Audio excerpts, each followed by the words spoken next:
If you ever walk away from a conversation and cringe, this one's for you.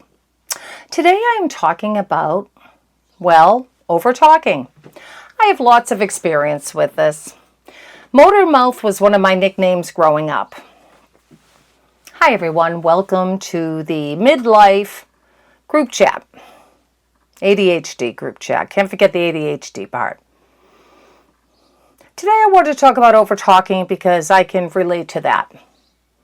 In fact, if you've watched any of my other videos, I've talked a lot about knowing I had ADHD from my 20s on. And one of the big reasons why I thought I had ADHD after I learned about it was because I have always overtalked. Always. Or I don't know if I termed it overtalking, to be honest. I just used to term it talking a lot. Interestingly, wrote some notes today, and kind of, as I've mentioned before, making these videos helps me understand my brain and understand ADHD and how it shows itself in my life. So this has been the past 2.5 weeks, 3 weeks, super helpful for me in learning to understand myself. The good, the bad, the ugly, as it were. Okay. So looking back today when I was writing notes and kind of acclimating myself for this video, I feel like as a kid, I was always super energetic, super hyper. I really can't remember if we called kids hyper back then. I'm talking about the 60s, 70s. I don't know. I guess we did. Anyway, I don't remember being called hyper. I was always super energetic. I was always, literally, my family would call me Motor Mouth and laugh. And I didn't take that as an insult. My mom kind of termed it as almost so funny.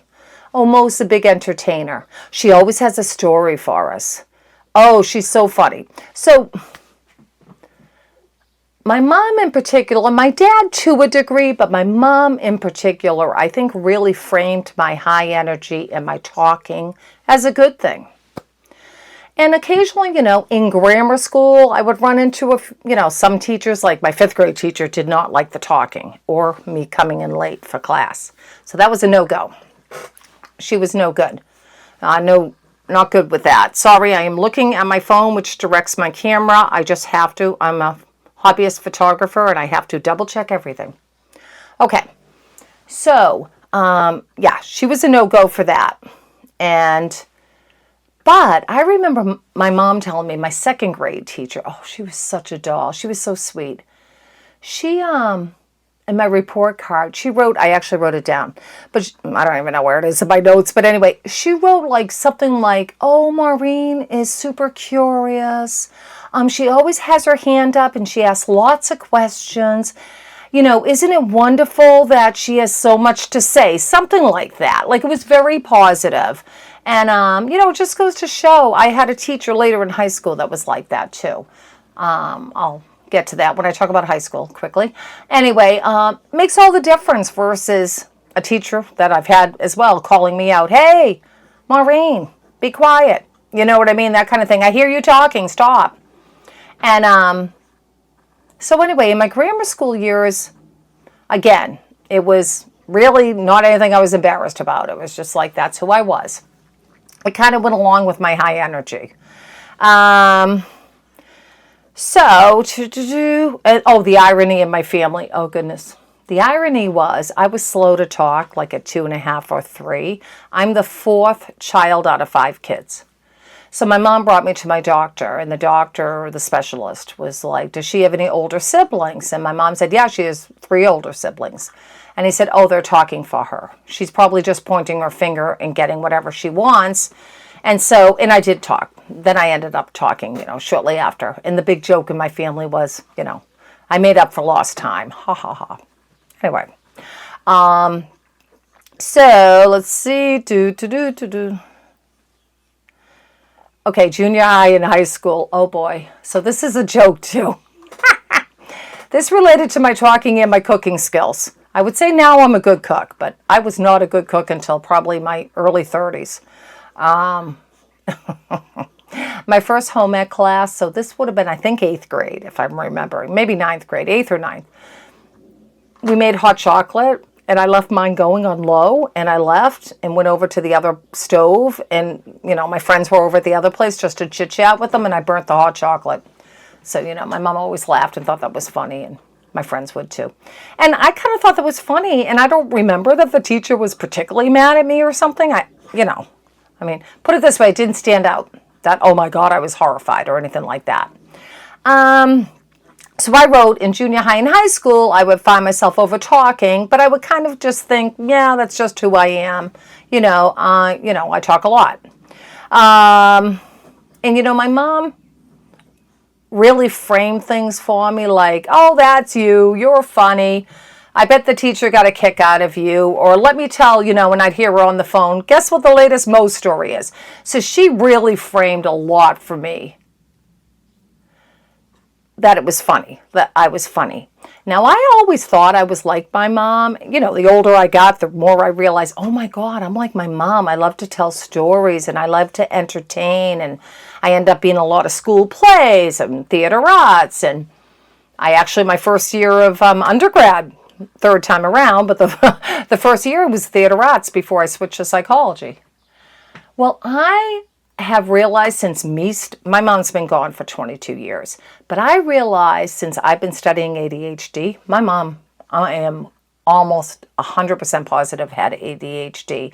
And I think she just related to me.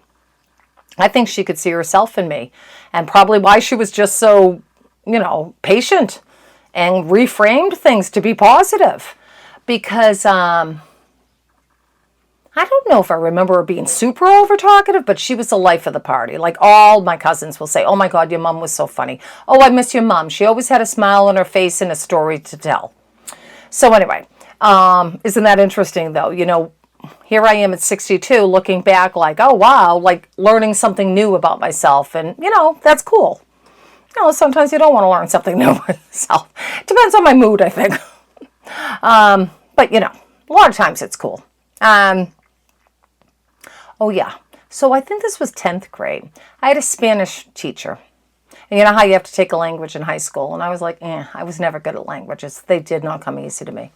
And obviously in the classes that I did not find the teacher, or in college the professor, engaging, or the subject matter wasn't super thrilling to me, I would talk more. Now, I didn't realize it at the time, but looking back now, if I was engaged and it was so interesting, I would just be like absorbing and soaking up the information.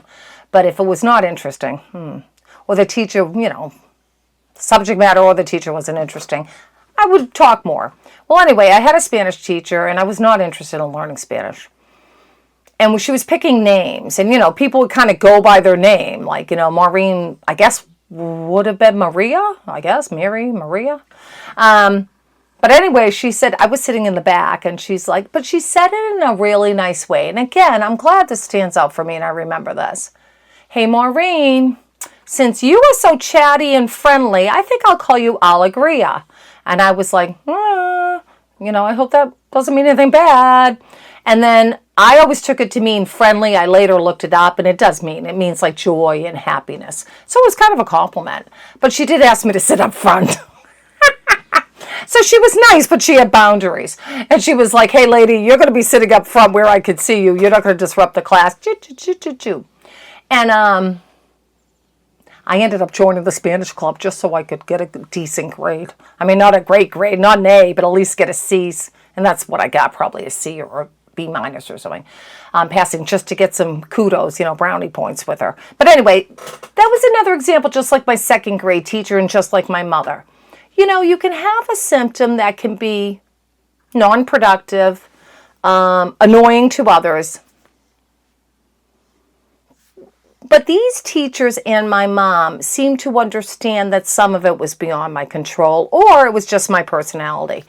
And they didn't berate me or make me feel like a loser. I'm trying to remember. I'm sure I had teachers that would say, hey, well, the 5th grade teacher I remember. just being like, Maureen, be quiet. I hear you talking, stop, that kind of thing. And I remember my godmother, whom I loved and was like my second mom. In church, she'd take me and my best friend. My godmother was my best friend's mother, if that makes sense. Anyway, she, and also my mother's best friend, so the four of us hung out all the time. Anyway, she would take me to church, and I'd be like, I couldn't help myself. I'd get bored, and I'd fidget, and, the typical ADHD stuff, right? I'm tapping my foot right now. I tap my foot, fidget my hands, and then I want to talk. And I'd be like whispering this, whispering that. I mean, I still do this. And, but she was, so kind to me, like, oh, Mo, now should you do? And I go, oh, sorry.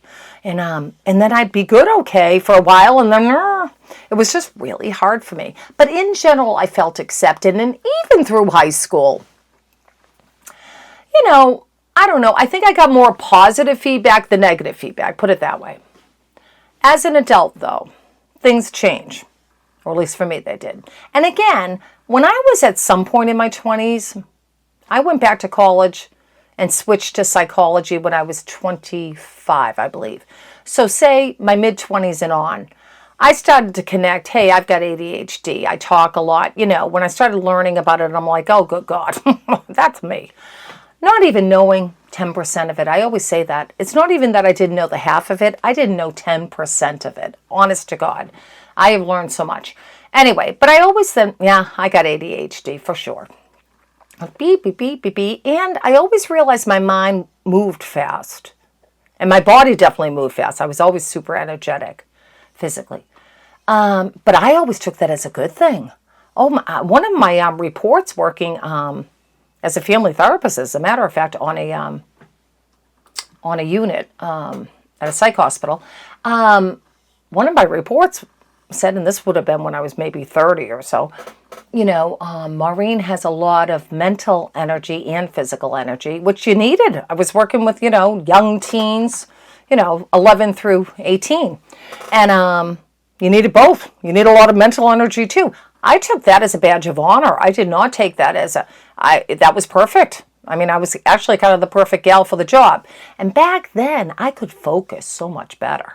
Oh my God. I'm telling you, since menopause, whew, these symptoms are wow. Like I can't eat, we all have always had ADHD. That's what they say. It's not like just because I was diagnosed at 59 doesn't mean I developed it at 59. But there is also a lot of literature saying that menopause and the drop in estrogen can make our symptoms much worse. And for me, oh my goodness, for sure, that is true.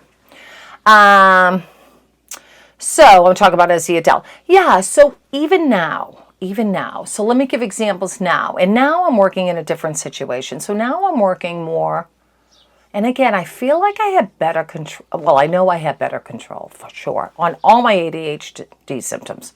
I had better control in my 30s, 40s, and 50s. But even in, for example, my 40s, I'd volunteer at my daughter's school. And I was part of her school.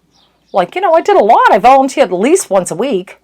I'd read to the class. I volunteered at the library. I did I forget the name of it. It was the first 2 years, first and second grade. It was some kind of program, and me and another parent ran it. I can't remember what it was. Anyway, but I remember being embarrassed a couple of different times because the librarian, who was super nice, I'd be volunteering at the library, and I loved books, and I don't know, I would just get chit-chat with the kids. And I'd be behind, a row of books, the kids, Christ. And then I'd hear the librarian, and not even to me, she would just be saying in general, shh, children, you need to stop talking. And it would be me and the other kids. I mean, yeah, it's funny, like looking back now, I'm kind of like, ha, ha, ha. But, I was in like 45 or something. It's like, oh, geez. My poor kid.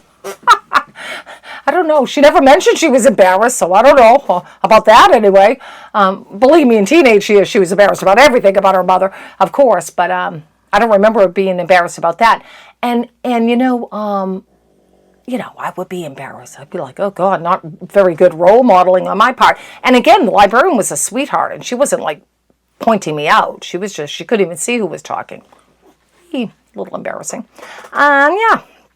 So let me see.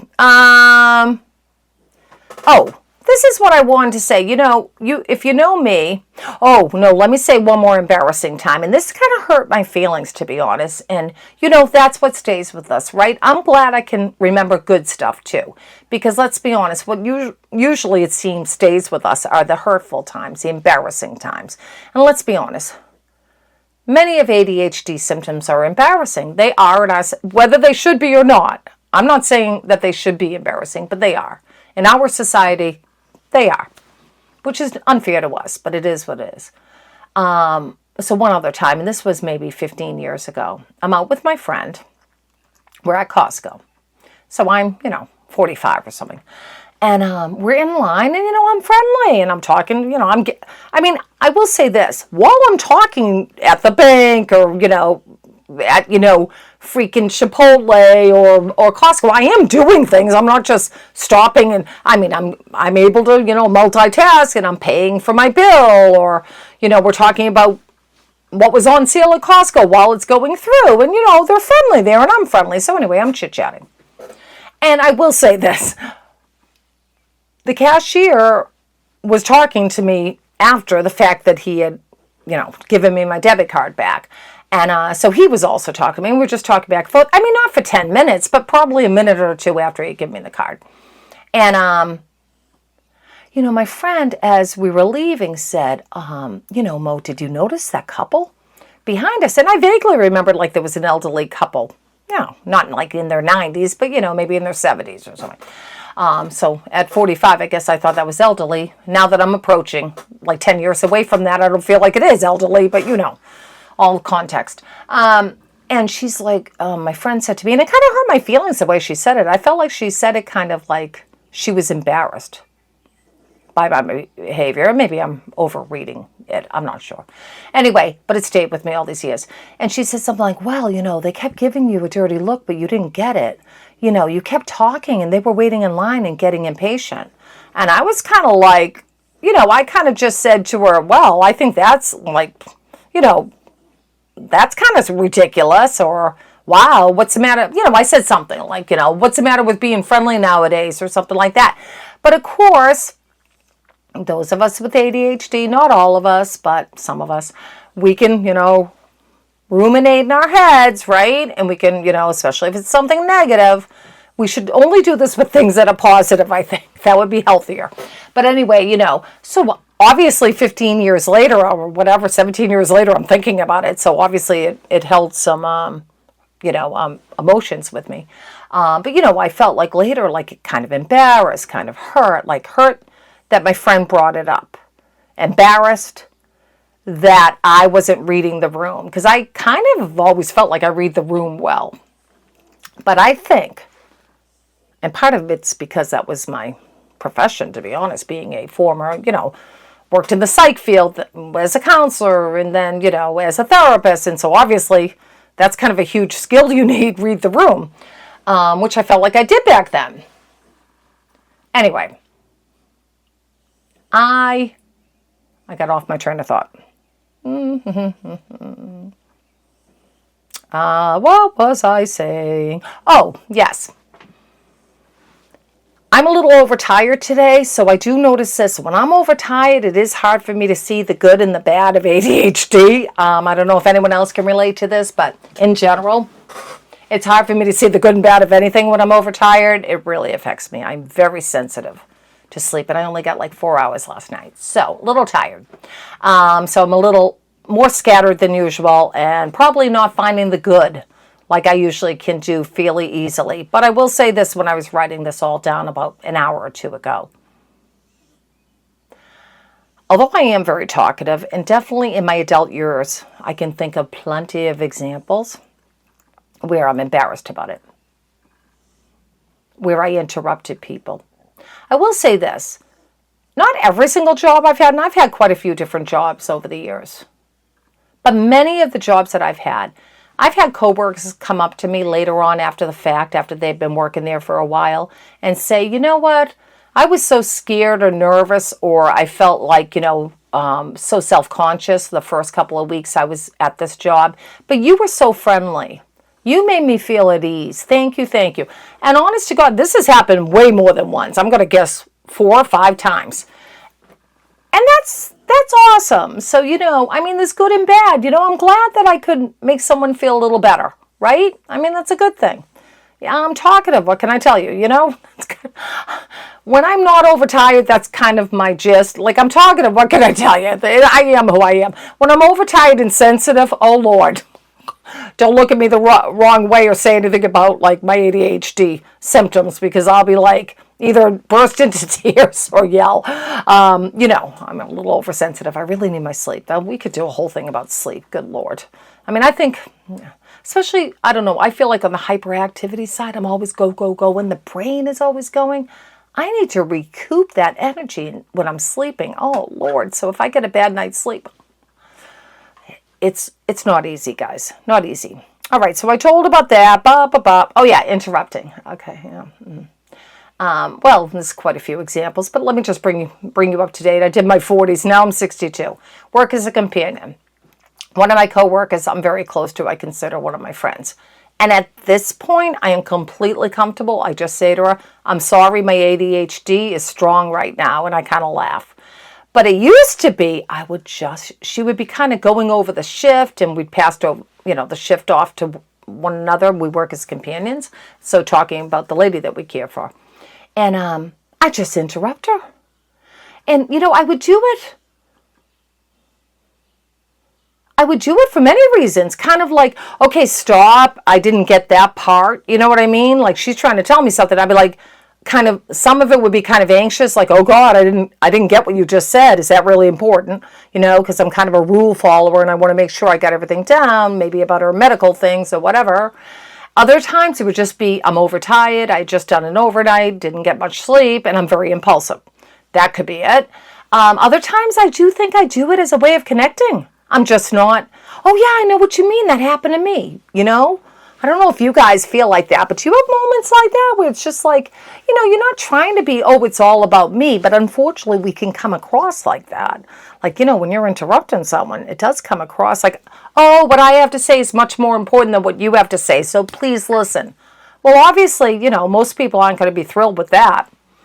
And I'm very close to my oldest brother, and we'll have phone call conversations. And let me just tell you, he does this as well. I'm just saying, he does. But he'll say, could you stop interrupting because I'm going to lose my train of thought? Or, hey, you interrupted me. Now, sometimes he's incorrect.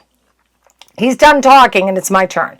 But a lot of times he is correct. And I used to be hurt and or defensive and be like, no, I wasn't. Or, aren't you done yet? Or something like that. And now I'll just be like, I'll say it's my ADHD, but sometimes I'll say to him, actually, it is my turn to talk. And you stopped, you finished your sentence and you went on to something else. And I'm responding to the first thing we're talking about. So I don't call that interrupting if I'm responding to the first topic, if you know what I mean.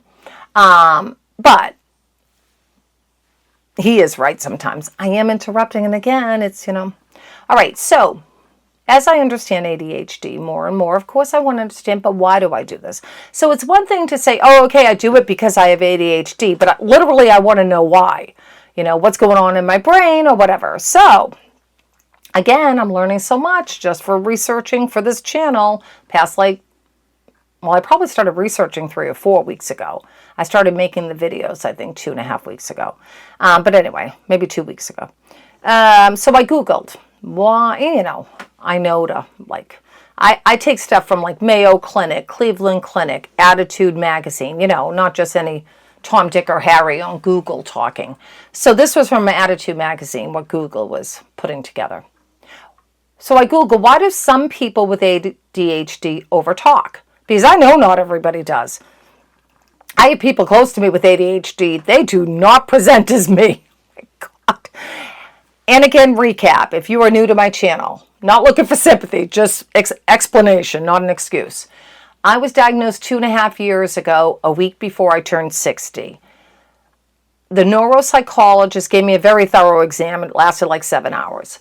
He said I was unusual in the fact that I check every symptom box for every symptom. So every symptom box on which I think is 9 symptoms on each, if I'm right. I might be wrong about that, 12 on each. But anyway, every symptom box on inattentive side, every symptom box on hyperactivity. So not looking for sympathy, although I do give myself sympathy. But yeah. So you can imagine, I've got lots to talk about. I've got a symptom every day. I can think of a new topic to talk about. All right. So this is why Attitude Magazine, which is great. I like it. Okay, impulse control. So why do some people with ADHD overtalk? Impulse control. ADHD affects the brain filter, making it difficult to pause or think before we speak. Oh yeah, I've had plenty of instances of that. Or stop talking once a thought has started. I hear myself and I'm like, okay, you don't need to add all that detail. Like, you sound boring. Like, I'm aware of this a lot of times. Like, my poor therapist, I met with her this morning. My God, she deserves a freaking award. I'm not kidding. I mean, she's probably like, oh, Lord. I'm just, some of my detail-oriented is cool. I mean, I think it's great. It's made me, I'm a hobbyist photography. It's been awesome for me. I'm very visually detail-oriented. I have great composition skills. So that part's awesome. But cheapest crow, I can be telling you a story, and I'm sure you have noticed if, you've watched any of my videos. My famous line is, make a long story short. Yeah, I live that. And I don't make long story short. Haha, the irony. But yeah, I go on and I hear myself. And I'm like, I really try to be for this when I'm making videos more concise. I really do. Because, I don't want you guys nodding off. Okay, anyway, racing thoughts. Oh, God. This is like, I checked every box on this one. Working memory. Because working memory can be limited, individuals may feel an urgent need to blurt out a thought so they don't forget it. Oh, yeah. And I'll say that, especially to my coworker. Oh, I'm sorry I interrupted the ADHD. I just want to make sure I tell you this. Bing, bing, bing, bing, bing. And then this poor thing is in the middle of telling me something. She's gotten 3 points, but she has 2 more to tell me. And now I've just interrupted her train of thought. And we're both in menopause, so you can imagine how that all goes. I'm lucky she loves me. I'm lucky she understands me. She's patient, let me tell you. Wow, okay. Yeah, and then I wonder the irony, would I be so patient? Really? I mean, I get impatient with myself. Okay. Difficulty with social cues. This is a sensitive area for me because I like to think, honestly, this is what I like to think. Is this true? I don't know. I've always kind of thought that I read the room well. I pick up on social cues. I feel like I'm very perceptive. And a lot of it is, my background's psychology and, of course, psychology, understanding the human brain, understanding human behavior. Well, of course, I have to pick up great on social cues. Anyway, maybe I don't. I have to really think about that. So it can be harder to notice natural pauses in a conversation. That does kind of hit home. Recognize when to switch speakers or gauge if the listener is losing interest. Well, I'm thinking of a few examples, so sounds like I'm not that great. I love when in real time I'm actually diagnosing myself like, yeah, I guess I'm really not good at that. Okay, great. Something I've always thought I'm good at. Now I'm realizing maybe not. Excitement and empathy. This I relate to. Oh my God, I'm so excited. I want to share with you. Oh yeah, it's not all about me, but I can relate to you. I got to tell you. Oh my God. Oh, that's me. When excited, an ADHD brain may seek to relate to other stories by eagerly sharing similar personal experiences all the time. Been like this since a kid, teens, 20s, and on. That is me. So the racing thoughts, I feel like always. Excitement and empathy, always. Difficulty with social cues, more, I think, now. Working memory, definitely worse now. Impulse control, definitely worse now. For me, I want to say something real quick, though, because I'm always talking about, and I had this kind of light bulb moment today in therapy, and I want to share this. And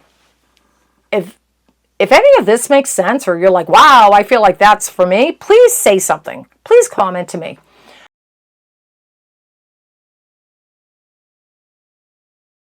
And I'm back. Okay, so I tried to fix this. I looked it up. My EOSR, my Canon EOSR stops at 30 minutes. I looked up, I changed power saving settings, disabled it, thought that would help, doesn't help, it just went off. So much for me trying to do a fast video. Never happens. Because I'm over talking, everybody. Okay, so this is what I wanted to say. I had a light bulb moment real quick today, and I'm impressed that I just remembered this from like 30 seconds ago when my camera went off and I had to turn it back on. Hey, I'm impressed if I can remember something from 30 seconds ago, especially when I'm overtired. So I'm in therapy this morning, and I'm talking about ADHD. I'm talking about my channel, blah, blah, blah. And I talked about, it's not the first time I've said this, believe me. Oh my God, how bad menopause is. My ADHD symptoms are in menopause. Oh my God.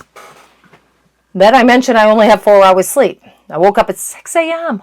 I couldn't fall asleep last night, and then I woke up at 6 a.m., so 4 hours. I'm like, finally I got out of bed at 7 because I'm laying there for an hour wasting time. Might as well get up and do things. So overtired. Anyway, then I mentioned, kind of in the same breath, oh my God, my symptoms have always been worse when I'm overtired. Oh my God. Then I kind of made a light bulb moment, a connection. I went, wait a minute. I'm wondering if, what I'm blaming, because my sleep started getting really bad in perimenopause. And I have been connecting my ADHD symptoms being so much worse in menopause. And I'm wondering maybe it's from oversleep. From not enough sleep, because I have consistently not getting enough sleep, literally for 17 years. I'm not kidding. And I have tried sleep meds. I may be trying a new one. I'm tossing it around. But I've tried everything. Prescription meds, melatonin, the chamomile tea. I'm not consistent or good about the blue light, though. So I know some of it's behavioral. But it just changed for me in perimenopause. I'm not kidding. I could fall asleep at 10 minutes, sleep for 8 hours, wake up refreshed. I hit 45. My first symptom of perimenopause was lousy sleep. Not only taking forever to fall asleep, but tossing and turning all night. Anyway, this is not about sleep. So anyway, interesting thing to think about. Please comment if you have found that your ADHD symptoms are much worse when you have lack of sleep. Because I'm curious if maybe I've been misunderstanding this and it's really lack of sleep. Not low estrogen. Who the hell knows? Anyway, and I may never know. You can't know everything, right? Okay, I do like to know it. I think it's a control thing. Well, the more I know, the more I understand it. And then I also feel like, the more I know about things, it decreases my anxiety too, about the thing. So who knows? I have to accept sometimes I won't know. Okay. So, do you tend to overtalk or replay conversations afterward? If comfortable doing, would you please comment? Because this is how we help each other. I've said this before in my other videos. I am a former theater arts major, for 1 year anyway in college, and I've acted in plays, and listen, I don't mind hearing myself. I'm very comfortable in front of the camera. I think I'm a natural storyteller, but I'm not doing this just for me, to talk about my symptoms. I really want us to have a really strong community and support each other, and, if you're comfortable. Only if you're comfortable, but if you are comfortable, please comment. And please share this video or any of my videos. If anything resonates with you and you know someone in her midlife, 40s, 50s, 60s, and beyond, who has ADHD or suspects she does, and you think, this channel would be helpful, please share.